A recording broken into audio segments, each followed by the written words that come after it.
بسم اللہ الرحمن الرحیم۔ السلام علیکم۔ ابرار رشید آپ کی خدمت میں حاضر، اور آج کی اس ویڈیو کی ابتدا ایک شعر سے کروں گا۔ ملے خاک میں اہل شان کیسے کیسے، ملے خاک میں اہل شان کیسے کیسے، مکیں ہو گئے لا مکان کیسے کیسے۔ اس شعر کی تشریح کرنا ضروری نہیں سمجھتا۔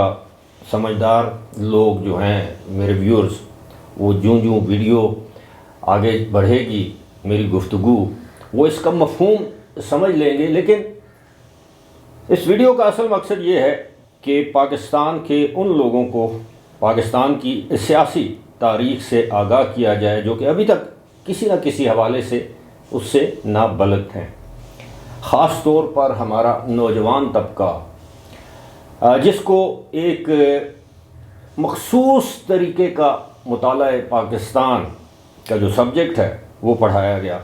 اس میں ڈسٹارٹیڈ فیکٹس، ہسٹری کو مسخ کر کے مجھے اچھی طرح یاد ہے کہ بچپن میں پتہ نہیں 7ویں جماعت میں تھے کہ 8ویں جماعت میں تھے، معاشرتی علوم میں یعنی پاکستان سٹڈیز میں ایک چیپٹر تھا جو ذوالفقار علی بھٹو کی تعریفوں سے بھرا پڑا تھا کہ عالم اسلام کا ایک ایسا لیڈر جس نے پہلی مرتبہ تمام عالم اسلام کے رہنماؤں کو لاہور میں جمع کیا اور اسلامی سربراہی کانفرنس منعقد کی۔ اگلے ہی سال ذوالفقار علی بھٹو کی حکومت کا تختہ الٹ دیا گیا، مارشل لا نافذ کر دیا گیا۔ اس سے اگلی جو معاشرتی علوم تھی اس میں سے وہ پورا چیپٹر غائب تھا، اور اس میں پھر جنرل ضیاء الحق کے بارے میں کہ جناب یہ پتہ نہیں مومن کہتے تھے اس کو کہ مرد مومن۔ خیر آغاز کرتے ہیں جناب۔ یہ زیادہ طویل گفتگو میں کرنا بھی نہیں چاہتا کہ یہ سفر ہے حسین شہید سہروردی سے لے کر عمران خان تک، کہ ہمارے جو مختلف وزرائے اعظم مختلف دور میں ادوار میں رہے، ان کے ساتھ کیا کیا سلوک کیا گیا اور وہ جیلوں میں کیوں گئے۔ یہ صرف ان وزرائے اعظم کا ذکر ہے جو جیل میں گئے، جنہوں نے سزا کاٹی، پھانسی لگی، جن کو عمر قید کی سزا ہوئی۔ سب سے پہلے حسین شہید سہروردی جو کہ 1955 میں ان کو برطرف کیا گیا، 1955 میں ان کو گرفتار کیا گیا۔ ان کا تعلق اس وقت کے مشرقی پاکستان اور آج کے بنگلہ دیش سے تھا۔ حسین شہید سہروردی کو اینٹی اسٹیٹ ایکٹیویٹیز یعنی ملک دشمن سرگرمیوں کے الزام میں گرفتار کیا گیا، ان کو جیل میں بند کر دیا گیا، بعد میں ان کو سزا دی گئی۔ ان کا قصور یہ تھا کہ انہوں نے جنرل ایوب کو سپورٹ کرنے سے انکار کر دیا تھا۔ پاکستان بنے ہارڈلی 8 سال گزرے تھے اور یہ پاکستان کے 5ویں وزیر اعظم تھے۔ اب جناب اس کے بعد ذوالفقار علی بھٹو، طویل مارشل آتا ہے۔ ذوالفقار علی بھٹو ملک کے وزیر اعظم منتخب ہوتے ہیں۔ اس وقت ملک 2 لخت ہو چکا تھا۔ ذوالفقار علی بھٹو کو 1977 میں ڈپوز کیا جاتا ہے، 5 جولائی 1977، یعنی ان کی حکومت کا تختہ الٹ دیا جاتا ہے۔ 4 اپریل 1979 کو ان کو پھانسی لگا دی جاتی ہے، پھانسی چڑھا دیا جاتا ہے۔ اس سے پہلے بھی وہ 2 مرتبہ گرفتار ہوتے ہیں۔ اس کے بعد 1988 میں دنیا کی پہلی مسلمان خاتون بے نظیر بھٹو پاکستان کی وزیر اعظم بنتی ہیں۔ اس کے بعد ان کی حکومت کو ختم کر دیا جاتا ہے 1990 میں۔ پھر وہ 1993 میں وزیر اعظم بنتی ہیں، 96 میں پھر ان کی حکومت کو ختم کر دیا جاتا ہے۔ ان بٹوین جب جنرل ضیاء الحق کا دور حکومت تھا تو 1985 میں ان کو گرفتار کیا گیا۔ اس سے پہلے ان کو گرفتار کیا گیا، ایک مرتبہ ان کو سکھر جیل میں رکھا گیا۔ درجہ حرارت 52 سے 54 ڈگری سینٹی گریڈ تھا، پنکھے کی سہولت نہیں تھی۔ جنرل ضیاء یہ چاہتے تھے کہ وہ طبعی موت مر جائیں، لیکن بالآخر یہ تصویر بھی آپ دیکھ رہے ہوں گے، لیکن بالآخر ان کو طبی امداد دی گئی۔ بعد ازاں بے نظیر بھٹو کو جلا وطن کر دیا گیا، یا وہ جلا وطنی کی زندگی گزارنے پر مجبور ہوئیں، اور اس کے بعد 1986 میں پاکستان آئیں۔ یہ ایک طرف۔ اس کے بعد 1999 اپریل 1999 میں بے نظیر بھٹو کو کرپشن کیس میں 5 سال قید بامشقت کی سزا سنائی گئی، جرمانہ اور نااہلی اس کے علاوہ تھی۔ پھر نواز شریف کی حکومت آتی ہے 1990 میں، 93 میں ان کی حکومت ختم کر دی جاتی ہے۔ اس کے بعد ایک مرتبہ پھر نواز شریف کی حکومت 1997 میں آتی ہے۔ 1999 12 اکتوبر 1999 میں ان کی حکومت کا تختہ الٹ دیا جاتا ہے، جنرل پرویز مشرف کی جانب سے ملک میں مارشل لا کا نفاذ کر دیا جاتا ہے۔ نواز شریف کو طیارہ سازش کیس یعنی طیارہ اغوا، جنرل پرویز مشرف کا طیارہ اغوا کرنے کے کیس میں ان کو عمر قید کی سزا سنائی جاتی ہے۔ اس کے بعد نواز شریف جلا وطن ہو جاتے ہیں 10 سال کے لیے، ایک معاہدہ کر کے سعودی عرب چلے جاتے ہیں، سعودی عرب سے پھر وہ برطانیہ۔ نواز شریف کے بعد اب نمبر آتا ہے جناب یوسف رضا گیلانی کا۔ یوسف رضا گیلانی جو ہیں وہ پاکستان کے وزیر اعظم بنتے ہیں۔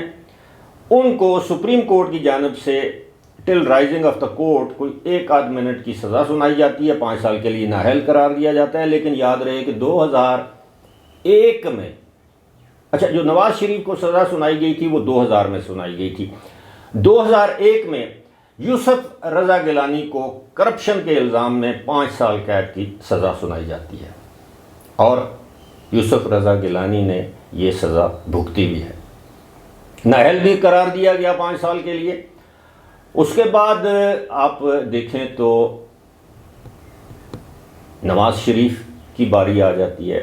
نواز شریف کو دوبارہ برطرف کر دیا جاتا ہے، جس طرح 12 اکتوبر 1999 نہیں، یہ وہ بات تو میں کر چکا ہوں، معاف کیجیے گا۔ پھر اس کے بعد جب یہ حکومت آتی ہے نواز شریف کی، تو اس کے بعد آپ کو پتہ ہے کہ ان کو وہ جو پاناما اور اقامہ اس والے معاملے میں ان کو نااہل قرار دیا جاتا ہے، ادھر کیس چلایا جاتا ہے۔ وہ ایون فیلڈز اپارٹمنٹ کے سلسلے میں نواز شریف کو 10 سال قید کی سزا سنائی جاتی ہے، مریم نواز کو 7 سال قید کی سزا سنائی جاتی ہے۔ اسی طرح ان کو نااہل قرار دیا جاتا ہے تو ان کو پارٹی کی صدارت سے بھی الگ کر دیا جاتا ہے۔ نواز شریف کا دور ختم ہوتا ہے، شاہد خاقان عباسی وزیر اعظم بنتے ہیں مسلم لیگ نون کی طرف سے ہی۔ وہ اپنی مدت پوری کرتے ہیں، ان کی حکومت ختم ہوتی ہے۔ عمران خان کے دور میں ان کو ایک کیس میں LNG کیس میں ریفرنس میں ان کو گرفتار کر دیا جاتا ہے۔ وہ طویل عرصہ کوئی تقریباً 1 سال تک وہ جیل کی کال کوٹڑی میں اپنی قید کاٹتے ہیں، ریفرنس تک دائر نہیں ہوتا، احتساب میں ان کی پیشی، احتساب عدالت میں ان کی پیشی نہیں ہوتی، اور پیشیاں تو خیر وہ اب بھی بھگت رہے ہیں۔ میں شاہد خاقان عباسی کی بات کر رہا ہوں۔ اس کے بعد ہمارے ہینڈسم، صادق اور امین، ریاست مدینہ کے دائی، دبنگ، دلیر عمران خان اقتدار میں لائے جاتے ہیں اور پھر اقتدار سے الگ کیے جاتے ہیں۔ ان کے خلاف تحریک عدم اعتماد کامیاب ہوتی ہے 10 اپریل 2022 کو، اور یہ بلی اور چوہے کا کھیل جاری رہتا ہے، آگے آگے عمران خان، پیچھے پیچھے قانون، لیکن عدالتوں کی طرف سے ریلیف پہ ریلیف، ریلیف پہ ریلیف، ریلیف پہ ریلیف عمران خان کو ملتا ہے، اور بالآخر توشہ خانہ کیس میں اپنے وکلاء، اپنے طرز عمل کے ہاتھوں عمران خان کو 3 سال قید، بامشقت نہیں، 3 سال قید، سمپل قید، اور 1 لاکھ روپے جرمانہ، چوری کروڑوں کی 1 لاکھ روپے جرمانہ، اور عمران خان کو اٹک جیل لے جایا جاتا ہے، اور چاروں طرف ایک کوہرام مچ جاتا ہے کہ جناب عمران خان کی زندگی کو خطرہ ہے، ان کو کھانے میں زہر دے دی جائے گی، ان کو A کلاس نہیں دی گئی، C کلاس میں رکھا ہوا ہے۔ آپ دیکھیے ایک وزیر اعظم سولی چڑھ جاتا ہے، وہ شکوہ نہیں کرتا، معافی نہیں مانگتا۔ اگر وہ معافی مانگتا تو آج وہ شاید زندہ ہوتا، ذوالفقار علی بھٹو۔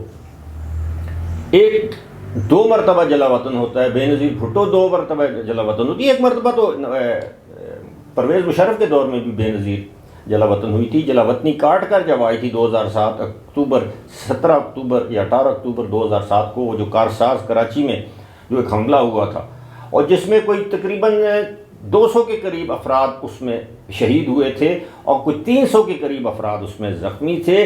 اور بے نظیر بھٹو کی دلیری دیکھیے، 1 گھنٹے بعد وہ زخمیوں کی عیادت کرتی ہیں، اگلے دن سیکورٹی خدشات کے باوجود اس کے کہ جنرل پرویز مشرف نے ان کو دھمکی دے رکھی تھی، سیکورٹی خدشات کے باوجود وہ اگلے دن اپنے کارکنوں کے جنازوں میں شرکت کرتی ہیں، ان کی تدفین، ان کے گھروں میں جا کے تعزیت کرتی ہیں۔